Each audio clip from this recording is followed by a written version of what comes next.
Kabayan, pag nag-abroad ka, sasampalin ka ng hirap ng buhay na akala mo dati pa chill-chill lang. Marirealize mo na yung salitang hindi pinupulot ng pera na dati naririnig mo lang sa mga magulang mo. Marirealize mo na wala kang dapat pagkatiwalaan dito, kundi sarili mo. Marirealize mo na ang 5 oras na tulog ay sapat na para may paglaban ng isang araw na pagtatrabaho. At matututo kang pahalaga ng bawat sentimong sinasahod mo.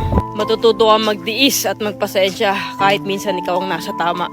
Matututo kang maging independent o mag-isa dahil wala ka namang aasahan dito kundi sarili mo lang. Matututo ka rin ditong lumaban kahit ayaw mo na at hindi mo na kaya pero wala ka pa rin choice. Wala kang choice kundi kayanin na lang. Marirealize mo na hindi pala totoo yung sinasabi nila na masarap ang buhay dito sa abroad. Kasi pag nandito ka na, masasabi mo na lang talaga sa sarili mo na ang hirap pala. At totoo din yung sinasabi nilang lahat na nasa abroad ang pera pero wala dito ang saya. Kaya sa mga nagbabalak mag-abroad dyan, pati